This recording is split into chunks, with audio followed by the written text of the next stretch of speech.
Hi everyone, welcome to Rogini SN channel. இந்த கிளாஸ்ல நம்ம TDS ஓட சீரிஸ் பத்தி தான் பார்க்க போறோம். இது அதனுடைய ஒரு கண்டினியூஷன் வீடியோ தான். இதுக்கு முன்னாடி நான் அப்லோட் பண்ணிக்கக்கூடிய TDS வீடியோ, அட்வான்ஸ் டெக்ஸ்ட் வீடியோலாம் நீங்க பார்க்கல அப்படினு சொன்னா டிஸ்கிரிப்ஷன்ல நான் லிங்க் கொடுக்கிறேன். நீங்க தேவைப்பட்டதுனா செக் பண்ணி பார்த்துக்கலாம். இந்த கிளாஸ்ல நம்ம கத்துக்க போற டாபிக் வந்து fees for professional or technical services section 194J. டோட்டலா நம்ம இந்த கிளாஸ்ல வந்து 194J, 194K, 194LA and 194M பத்தி தான் நம்ம பார்க்க போறோம். இப்போ நம்ம செக்ஷன் 194J பற்றி பார்க்கலாம். Fees for professional or technical சர்வீசஸ்க்காக கொடுக்கக்கூடியது. இதனுடைய applicability and rate of TDS. Every person other than an individual or a HUF, அதாவது இண்டிவிஜுவலையும் HUFையும் வந்து இவங்க இதில் சேர்க்கலை. அப்படி சேர்க்கணும் அப்படின்னு சொன்னால் அதுக்கு க்ரைட்டீரியா இருக்குது. அது என்னங்கிறத நம்ம அடுத்தது பார்க்கலாம். ஸோ எவ்ரி பர்சன் வந்து நம்மளுக்கு டிடிஎஸ் பிடிக்கக்கூடிய ரெஸ்பான்சிபிலிட்டியில் வராங்க.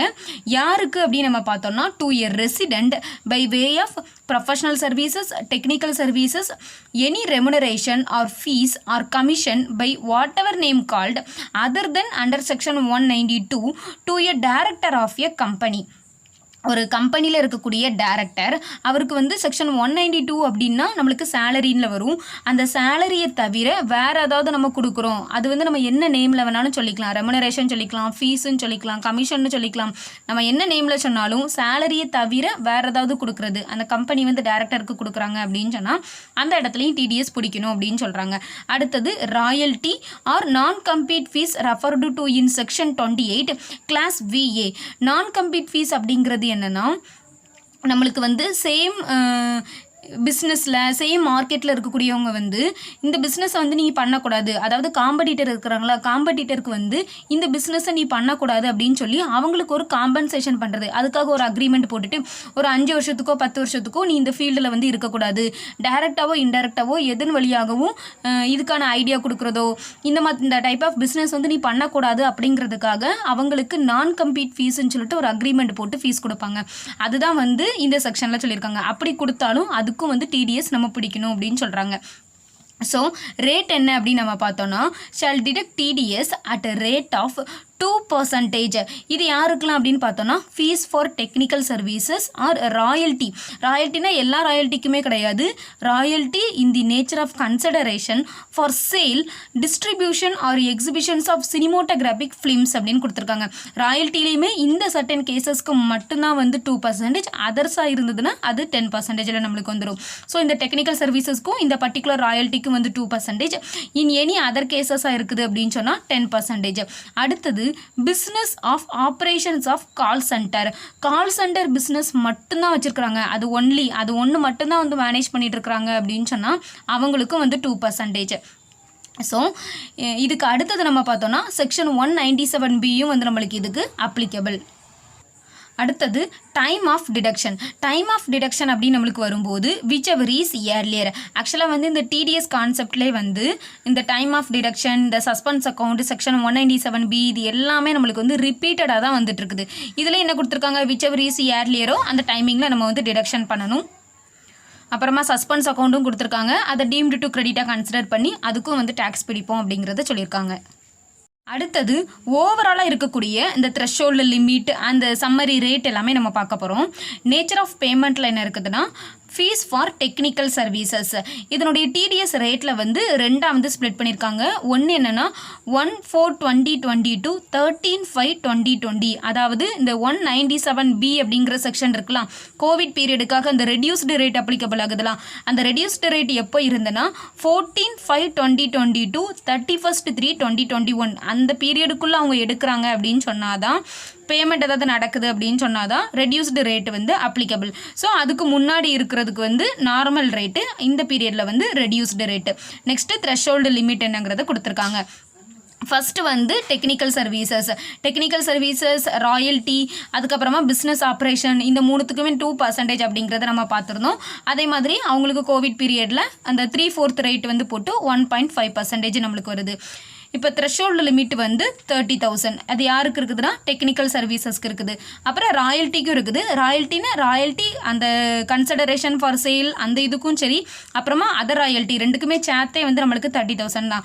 ஆக்சுவலாக இந்த மொத்த இதுக்குமே சேர்த்து 30,000 அப்படின்னு கிடையாது. ஈச்சில் வந்து நம்மளுக்கு 30,000. ஸோ ஒரே பர்சனுக்கு வந்து 2 இடத்துல இருந்து கூட இப்போ ராயல்ட்டியும் இருக்கலாம், டெக்னிக்கலும் இருக்கலாம். அப்படி இருந்துச்சுன்னா அவருக்குடைய த்ரெஷோல்டு லிமிட் வந்து 60,000. ஸோ ஈச் வந்து நம்மளுக்கு 30,000. அதுக்கு அடுத்தது பிஸ்னஸ் ஆஃப் ஆப்ரேஷன்ஸ்க்கு நம்ம பார்த்தோன்னா எந்த விதமான லிமிட்டும் வந்து நம்மளுக்கு கிடையாது. ஸோ 2% இருக்கக்கூடியது இதுதான். அடுத்தது 10% நம்ம பார்த்தோன்னா ப்ரொஃபஷனல் சர்வீசஸ், அப்புறமா ராயல்ட்டிலே வந்து அதர் ராயல்ட்டியில் இருக்கக்கூடியது, அப்புறமா payment to director of your company other than section 192 அவருக்கு, அப்புறம் நான் கம்பீட் ஃபீஸ், இது எல்லாத்துக்குமே வந்து நம்மளுக்கு 10%.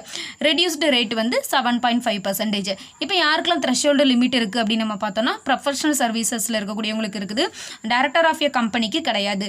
நான் கம்பீட் ஃபீஸில் இருக்கக்கூடியவங்களுக்கும் 30,000 நம்மளுக்கு இருக்குது.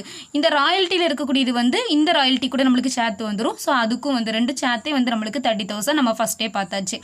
இதுதான் வந்து summary of rates and threshold limit. அடுத்தது non applicability of TDS under section 194J. இதை நம்ம ஃபஸ்ட்டே பார்த்தோம். அந்த டெஃபினிஷன் ஆரம்பிக்கும் போதே other than individual or HUF அப்படின்னு நம்மளுக்கு கொடுத்துருந்தாங்க. அப்படி தானே? ஒருவேளை அது ஆக்சுவலாக வந்து அவங்க இண்டிவிஜுவல் அது HUFக்கு கிடையாது தான். இன்கேஸ் இந்த க்ரைட்டீரியாவும் வந்து நம்ம நிறைய செக்ஷன்ஸில் பார்த்தாச்சு.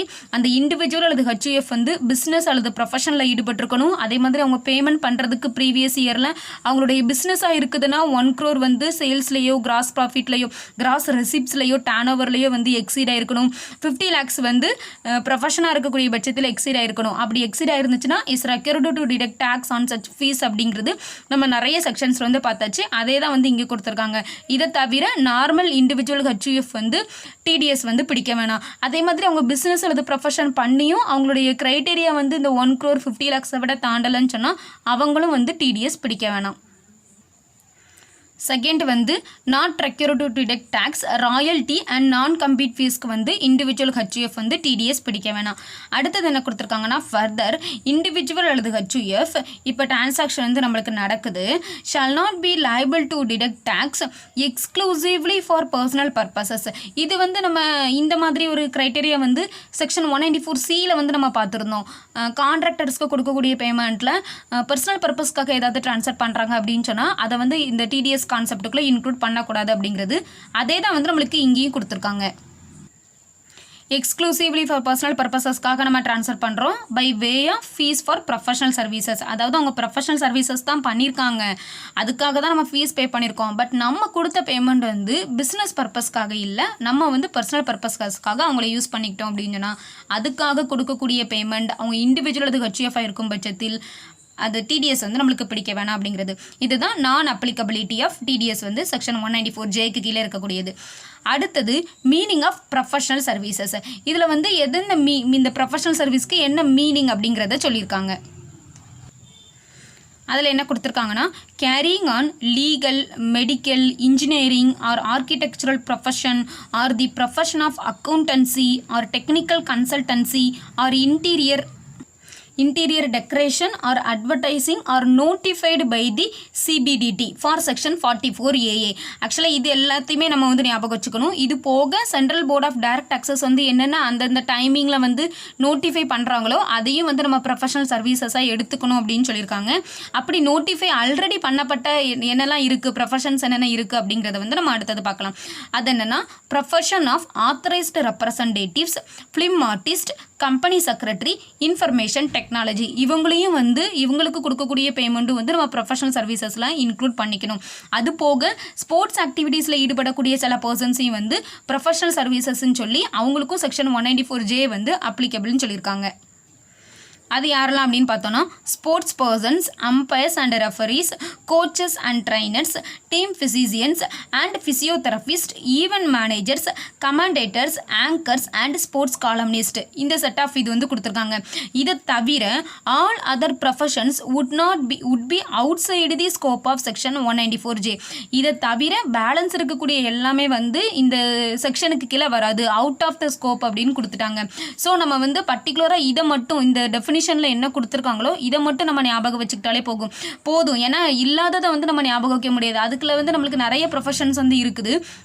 அதுக்கு எக்ஸாம்பிள் என்ன அப்படின்னு நம்ம பார்த்தோன்னா professions of teaching, sculpture, painting etcetera unless they are notified. அதாவது அவங்க நோட்டிஃபை பண்ணப்படாத வரைக்கும் இது எல்லாமே out of the scope of section அப்படிங்கிறத சொல்லியிருக்காங்க.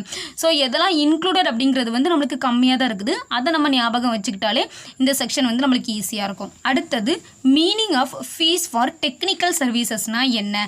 டெக்னிக்கல் சர்வீசஸ்க்கு கீழே என்னென்ன வருதுன்னா managerial services, technical services, consultancy services, provision of services of technical or other personnel அப்படின்னு கொடுத்துருக்காங்க. இதில் வந்து will not include following types of consideration. இந்த following type of consideration வந்து இதில் நம்ம இன்க்ளூட் பண்ண முடியாது. இதெல்லாம் ஒரு டெக்னிக்கல் சர்வீசஸாக கன்சிடர் பண்ணி அதை நம்ம எடுத்துக்க முடியாது அப்படின்னு சொல்லியிருக்காங்க. அதை தவிர நார்மலாக ஜென்ரலாக இருக்கக்கூடியது தான் வந்து டெக்னிக்கல் சர்வீசஸில் வந்து அவங்க இன்க்ளூட் பண்ணியிருக்காங்க. இதில் என்னெல்லாம் வராது அப்படின்னு நம்ம பார்த்தோன்னா for any construction, assembly, mining or like project, இந்த டைப் ஆஃப் ப்ராஜெக்ட் அல்லது சார்ஜபிள் அண்டர் த ஹெட் சேலரிஸ்க்கு கீழே நம்மளுக்கு வருது அப்படின்னு சொன்னாலும் அதை நம்ம டெக்னிக்கல் சர்வீசஸாக இன்க்ளூட் பண்ண முடியாது. ஈவன் அவர் வந்து ஒரு டெக்னிக்கல் சர்வீசஸ் பண்ணியிருக்கலாம், ஆனால் அவர் அதுக்கு சேலரி ரிசீவ் பண்ணுறாரு, சர்வீஸ் சார்ஜ் மாதிரி வாங்காமல் சேலரி ரிசீவ் பண்ணுறாரு அப்படின்னு சொன்னால் அதுவும் நம்ம இந்த கன்சிடரேஷனை வந்து இந்த செக்ஷனுக்கு கீழே எடுத்துக்க முடியாது அப்படின்னு சொல்லியிருக்காங்க. அடுத்தது இந்த செக்ஷனில் இருக்கக்கூடிய சில கிளாரிஃபிகேஷனுக்காக அடுத்தடுத்த நோட்டிஃபிகேஷன் சொல்லுவோம்ல, சிபிடிடி வந்து சில இடங்களில் நோட்டிஃபிகேஷன் பண்ணியிருப்பாங்கல்ல, அது என்னென்ன அப்படிங்கிறத நம்ம பார்க்க போகிறோம். அதில் ஃபஸ்ட்டு நம்மளுக்கு இருக்கக்கூடியது வந்து டிபிஎஸ், அதாவது தேர்ட் பார்ட்டி அட்மினிஸ்ட்ரேட்டர்ஸ். இவங்களுக்கு வந்து liable to deduct tax under section 194J on payment to hospitals on பிகாஃப் ஆஃப் இன்சூரன்ஸ் கம்பெனிஸ்.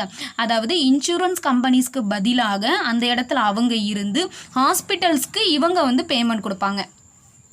ஸோ இதில் நம்ம பார்த்தோன்னா இந்த தேர்ட் பார்ட்டி அட்மினிஸ்ட்ரேட்டர்ஸ், இந்த டிபிஎஸ் வந்து for settlement of medical or insurance claims, இந்த மாதிரி இன்சூரன்ஸ் கிளைம்ஸ்லாம் ஹாஸ்பிட்டலில் இருந்து பேஷண்ட்ஸ்க்காக போட்டிருப்பாங்க. அந்த இது எல்லாமே இன்க்ளூடிங் கேஷ்லெஸ் ஸ்கீம்ஸும் வந்து இதில் இன்க்ளூடட் தான்.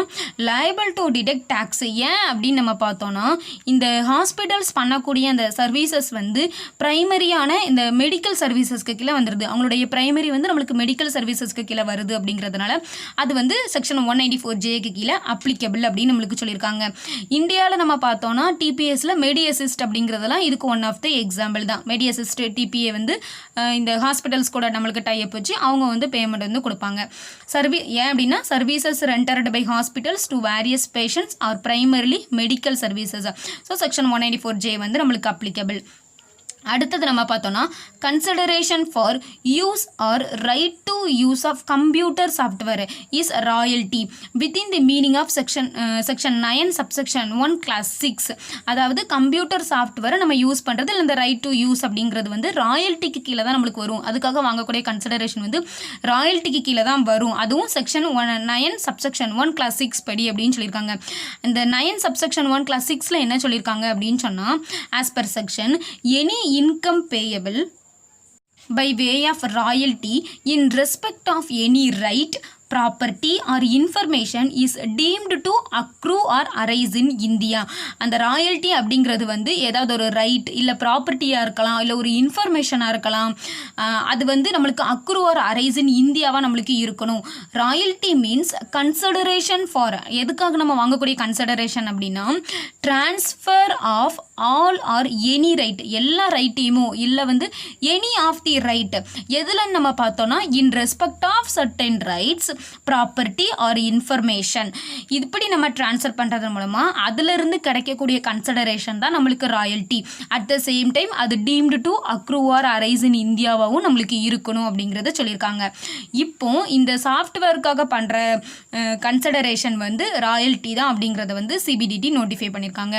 தி consideration for use or right to use of computer software is royalty including granting of a license. லைசன்ஸை வந்து நம்ம கிராண்ட் பண்ணுறதும் கூட இன்க்ளூடட் தான் அப்படின்னு சொல்லியிருக்காங்க.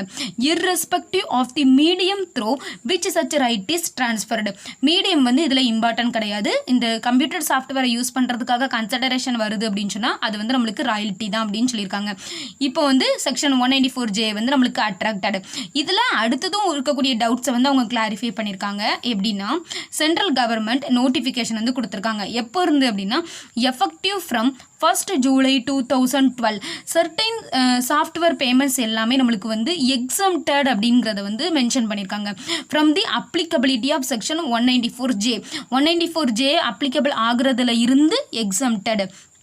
அது யாருக்கெல்லாம் அப்படின்னு நம்ம பார்த்தோன்னா பேமெண்ட் மேடு பை டிரான்ஸ்ஃபரி, அதாவது ஒரு ரெசிடென்ட் டிரான்ஸ்ஃபரருக்கு வந்து போகுது. எ resident டிரான்ஸ்ஃபரர் 194J would not be attracted. எல்லா சிச்சுவேஷன்லையுமே அப்படின்னு கேட்டால் அப்படி கிடையாது. இஃப் அப்படின்னு கொடுத்து 2 க்ரைட்டேரியா வந்து கொடுத்துருக்காங்க. அது என்னன்னு பார்த்தோன்னா the software is acquired in a subsequent transfer without any modifications by the transferor. அதாவது அந்த டிரான்ஸ்ஃபரர் இருக்கிறார்ல அவர் வந்து ரெசிடென்ட் தான், ஆனால் அவர் வந்து ஒரிஜினல் வந்து அவர் கிடையாது. அந்த சாஃப்ட்வேர் உருவாக்குன ஒரிஜினல் வந்து அவர் கிடையாது. சப்சிக்வெண்ட்டாக தான் அவர் வந்து அதை ட்ரான்ஸ்ஃபர் பண்ணி விடுறாரே தவிர அவர் வந்து அதை உருவாக்கலை. அட் த சேம் டைம் அந்த டிரான்ஸ்ஃபரர் வந்து எந்த விதமான மாடிஃபிகேஷனும் அதில் நம்மளுக்கு பண்ணலை. வித்தவுட் எனி மாடிஃபிகேஷன் அப்படின்னு கொடுத்துருக்காங்க. அப்படி இருக்கணும். அதுக்கு அடுத்தது என்ன கொடுத்துருக்காங்கன்னா TDS has been deducted under section 194J on payment for any previous transfer of such a software. அந்த சாஃப்ட்வேருக்கு ஏதாவது ப்ரீவியஸாகவே வந்து TDS பிடிச்சிட்டாங்க அப்படின்னு சொன்னாலும் வந்து நம்மளுக்கு இந்த செக்ஷனுக்கு கீழே TDS பிடிக்க வேணாம்.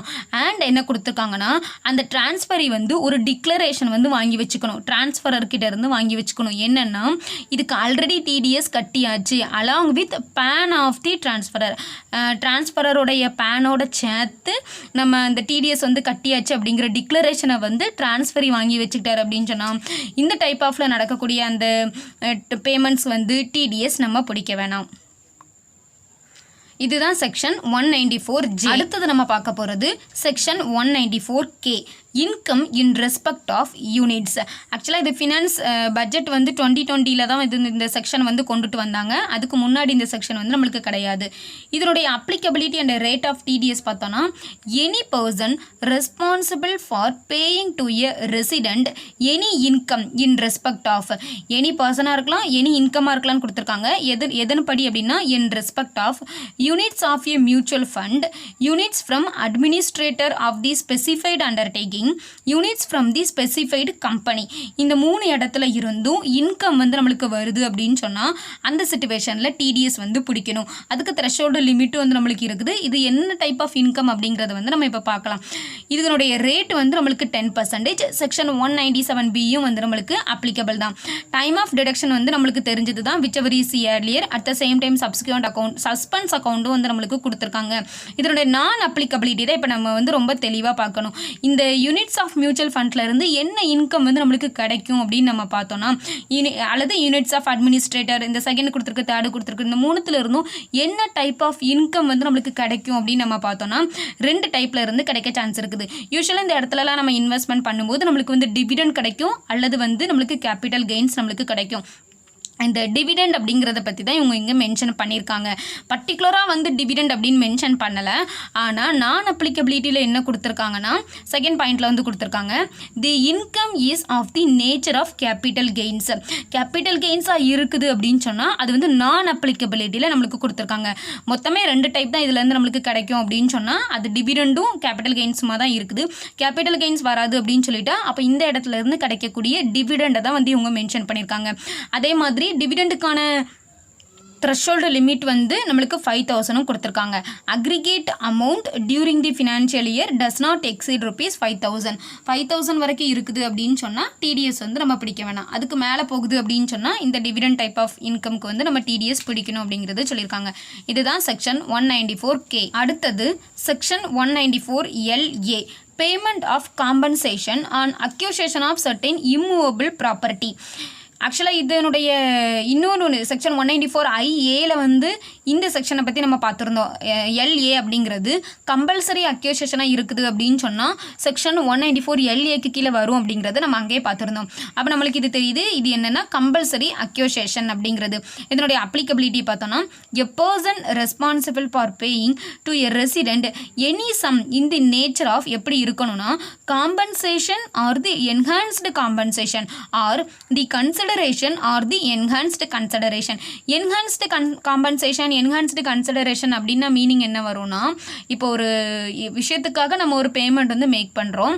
பர்டிகுலராக அந்த ப்ராப்பர்ட்டிக்கு வந்து இவ்வளோ பேமெண்ட் அப்படின்னு இருக்கலாம். அது போக கூட ஏதாவது சம் பேமெண்ட்ஸ் வந்து அந்த ட்ரான்ஸ்ஃபருக்காக நம்ம பண்ண வேண்டியது இருக்கும். But it's related to the அந்த ட்ரான்ஸ்ஃபர், அந்த ப்ராப்பர்ட்டிக்காக தான் வந்து நம்ம பண்ணியிருப்போம்.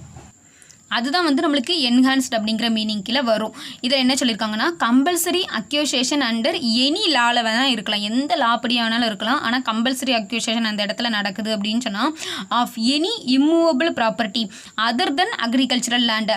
அக்ரிகல்ச்சரல் லேண்டை வந்து அதை மட்டும் இவங்க எடுக்கலை. அந்த அக்ரிகல்ச்சரல் லேண்டுக்கு என்ன மீனிங் சொல்லியிருக்காங்கன்னா, அக்ரி லேண்டு வந்து சிட்டுவேட்டட் இன் இந்தியாவாக இருக்கணும். இட் இன்க்ளூட்ஸ் வந்து நம்மளுக்கு அர்பன் லேண்டு, அதாவது நகர்ப்புறத்தில் இருந்தாலும் சரி கிராமப்புறத்தில் இருந்தாலும் சரி அக்ரிகல்ச்சரல் லேண்ட் அப்படின்னு சொன்னால் அது வந்து நம்மளுக்கு இன்க்ளூடட். பட் சிட்டுவேட்டட் இன் இந்தியாவாக இருக்கணும். அப்படி இருந்துச்சுன்னா அதை வந்து நம்ம கம்பல்சரி அக்யூசேஷனுக்கு கீழே எடுத்துக்க மாட்டோம். அதை தவிர வேறு இருக்கக்கூடிய இம்மூவபிள் ப்ராப்பர்ட்டி அதுக்காக நம்ம கொடுக்கக்கூடிய பேமெண்ட், அதுக்கு ரேட் ஆஃப் டிடிஎஸ் பார்த்தோன்னா 10% இருக்குது. இதுக்கும் செக்ஷன் 197B வந்து நம்மளுக்கு அப்ளிகபிள் தான். டைம் ஆஃப் டிடக்ஷனில் நம்ம பார்த்தோன்னா whichever is earlier at the time of payment in கேஷாக இருக்கலாம், இல்லை செக் டிராஃப்ட் எதாக இருக்கலாம். ஏதோ வந்து எது நம்ம ஃபஸ்ட்டு பண்ணுறோமோ அந்த டைமிங்கில் வந்து டிடக்ஷன் வந்து பண்ணணும். இதுக்கான த்ரெஷோல்டு லிமிட் வந்து 2,50,000. 2,50,000 வரைக்கும் நம்ம டிரான்சாக்ஷன் பண்ணுறோன்னா கண்டிப்பாக இந்த கம்பல்சரி அக்யூசேஷனுக்கு கீழே டிடிஎஸ் வந்து பிடிக்க வேணாம். அதுக்கு மேலே போகுது அப்படிங்கிற பட்சத்தில் நம்ம கண்டிப்பாக டிடிஎஸ் வந்து பிடிக்கணும். இதுதான் நம்மளுக்கு செக்ஷன் 194LA. அடுத்தது section 194M. Payment made by an individual or a HUF for contract work by way of commission or brokerage or fees for professional services. ஆக்சுவலாக இதுக்கு முன்னாடி நம்ம இண்டிவிஜுவல் HUF அப்படின்னு பார்த்த எல்லா செக்ஷன்ஸ்லையுமே வந்து ஒரு க்ரைட்டீரியா கொடுத்து, அதாவது பிஸ்னஸ் அல்லது ப்ரொஃபஷன் பண்ணியிருக்கணும், 50 lakhs அல்லது 1 crore மேலே போயிருக்கணும்னு ஒரு க்ரைட்டீரியா வந்து நம்ம பார்த்துருந்தோம். அப்படி தானே? அவங்களுக்கு மட்டும்தான் அந்த டைப் ஆஃப் செக்ஷன்ஸ்லாம் வந்து நம்ம அப்ளிகபிள் நம்ம பார்த்துருந்தோம். இங்கே அந்த டைப் ஆஃப் பீப்புளுக்கு மட்டும் நம்மளுக்கு அப்ளிகபிலிட்டி கிடையாது. அது வந்து நம்மளுக்கு செக்ஷன் 194Mல வந்து கொடுத்துருக்காங்க. இது யாருக்காக அப்படின்னு நம்ம பார்த்தோம்னா, ஃபஸ்ட்டு நம்ம அப்ளிகபிலிட்டி அண்ட் ரேட் ஆஃப் டிடிஎஸில் ரேட் வந்து கொடுத்துருக்காங்க. ரேட் வந்து 5% ஃபார் என்ன ஒர்க்குக்காகனா, carrying out any work including supply of labour for carrying out any work. ஏதோ ஒரு வேலையை பார்க்குறதுக்காக லேபரை சப்ளை பண்ணுறது கூட இதில் வந்து நம்மளுக்கு இன்க்ளூடட் தான். இது நம்ம section 194C contractor or sub கான்ட்ராக்டர்ஸோடைய பேமெண்ட்டோட டெஃபினிஷன்லேயே நம்ம வந்து பார்த்துருந்தோம். இந்த லேபர் கான்ட்ராக்டும் ஒர்க்ஸ் கான்ட்ராக்டும் மட்டும் நம்மளுக்கு வரும் அப்படிங்கிறது. அதே தான் ஆக்சுவலாக இங்கேயும் நம்மளுக்கு வந்து கொடுத்துருக்காங்க. In pursuance of a contract. அடுத்தது by way of commission not being insurance commission referred to in section 194Dயில் சொல்லியிருக்கக்கூடிய இன்சூரன்ஸ் கமிஷனை பற்றி இவங்க இங்கே பேசலை. அதை தவிர வேறு இருக்கக்கூடியது or brokerage or by way of fees for professional சர்வீசஸ்க்காக கொடுத்ததாக இருக்கலாம். இதில் வந்து ஒன்லி இண்டிவிஜுவல்ஸ் அண்ட் HUFs யாரை வந்து சேர்க்கலை அப்படின்னு சொன்னால், ஃபஸ்ட் நான் சொன்ன மாதிரி other than those who are required to deduct income tax as per the provisions of section 194C. 194Cனா இந்த கேரிங் அவுட் கான்ட்ராக்ட் ஒர்க்குக்காக பண்ணக்கூடியது. 194H அப்படிங்கிறது வந்து நம்மளுக்கு கமிஷன் படிக்கக்கூடியது. 194Jங்கிறது நம்மளுக்கு ப்ரொஃபஷனல் சர்வீசஸ். இதுக்கு கீழெல்லாம் டிடிஎஸ் பிடிக்கக்கூடியவங்களுக்கு இந்த செக்ஷன் வந்து நம்மளுக்கு வராது. அதுக்கு கீழே இண்டிவிஜுவல் அது HUF வந்து பிடிக்கணும் அப்படின்னு சொன்னால் அவங்க வந்து அந்த பிஸ்னஸ் அல்லது ப்ரொஃபஷன் கண்டிஷனை வந்து மீட் பண்ணியிருக்கணும். ஸோ அவங்க இந்த செக்ஷனில் நம்மளுக்கு கிடையாது. அப்படி இல்லாத இண்டிவிஜுவல்ஸ் அல்லது HUFs வந்து பேமெண்ட் வந்து இந்த பர்பஸ்க்காக மேக் பண்ணுறாங்க அப்படின்னு சொன்னால் 5% டிடிஎஸ் வந்து நம்மளுக்கு பிடிக்கணும். Next 2 year for the 2 year resident அப்படிங்கிறதையும் கொடுத்துருக்காங்க. நெக்ஸ்ட்டு செக்ஷன் 197Bயும் வந்து நம்மளுக்கு அப்ளிகபிள் தான். டைம் ஆஃப் டிடக்ஷனில் நம்மளுக்கு தெரியும் விச் எவர் இஸ் இயர்லியரோ அதுதான் வந்து நம்மளுக்கு டைம் ஆஃப் டிடக்ஷன். த்ரெஷோல்டு லிமிட்டில் நம்ம பார்த்தோன்னா நோ டேக்ஸ் அமௌண்ட் வந்து நம்மளுக்கு 50 lakhs விட தாண்டலை அப்படின்னு சொன்னால் நம்ம டிடிஎஸ் வந்து பிடிக்க வேணாம். 50 lakhsக்கு மேலே போகக்கூடிய பட்சத்தில் தான் டிடிஎஸ் வந்து நம்ம பிடிக்கணும். Next non applicability of TDS under section 194M. Non applicability என்னங்கிறது நம்மளுக்கு தெரியும்.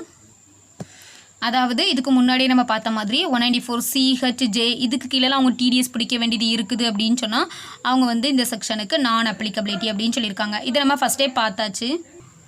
அடுத்து என்ன கொடுத்துருக்காங்கன்னா, no requirement to obtain TAN. அதாவது டிடக்டர்லாம் வந்து டேன் நம்பர் வந்து கண்டிப்பாக வச்சுருப்பாங்க.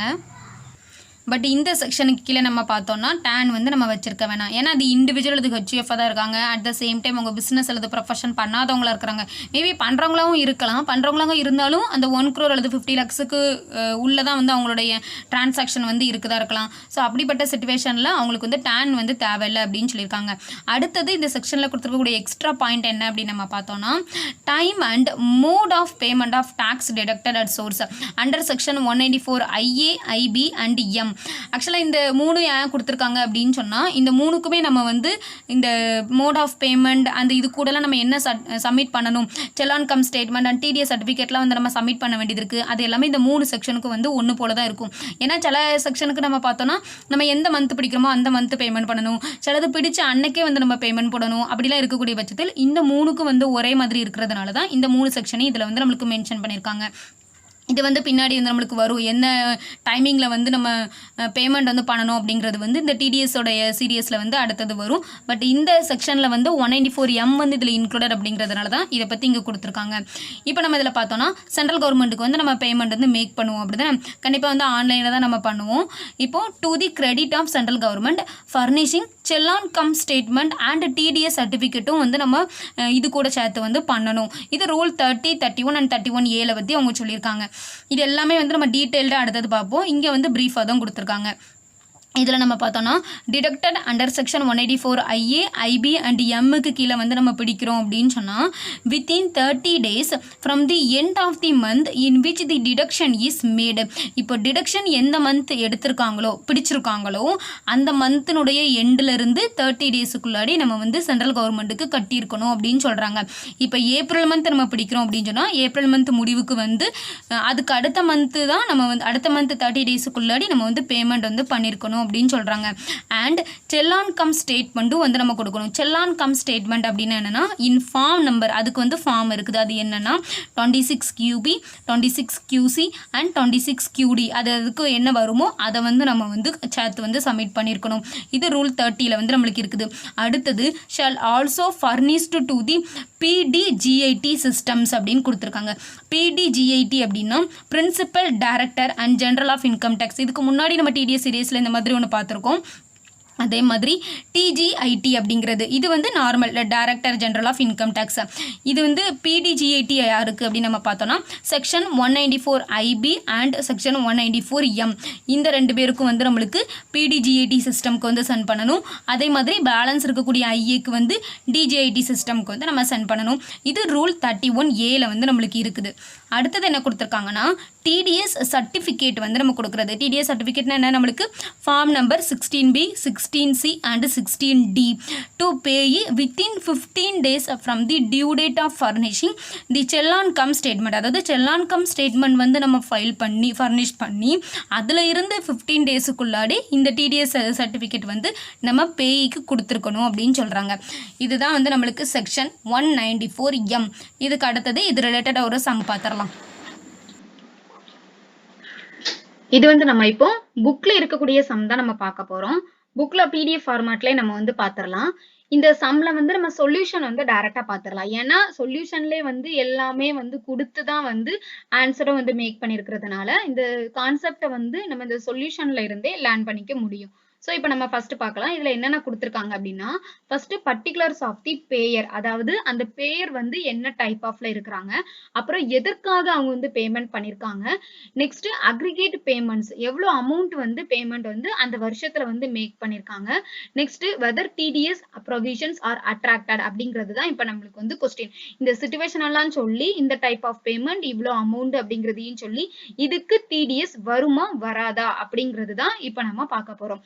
இதுல ஃபர்ஸ்ட் நம்ம கேஸ் என்ன சிச்சுவேஷன் கொடுத்திருக்காங்க அப்படின்னு நம்ம பார்த்தோம்னா மிஸ்டர் கணேஷ் அண்ட் இண்டிவிஜுவலா இருக்கிறாரு carrying on retail business with turnover of 2.5 crores in the previous year 1920 அப்படின்னு கொடுத்திருக்காங்க. இப்ப நம்ம கிரைட்டீரியாவை வச்சு பார்த்தோம்னா இவர் வந்து ஒரு இண்டிவிஜுவலா இருக்கிறாரு, பிசினஸ் ரன் பண்றாரு.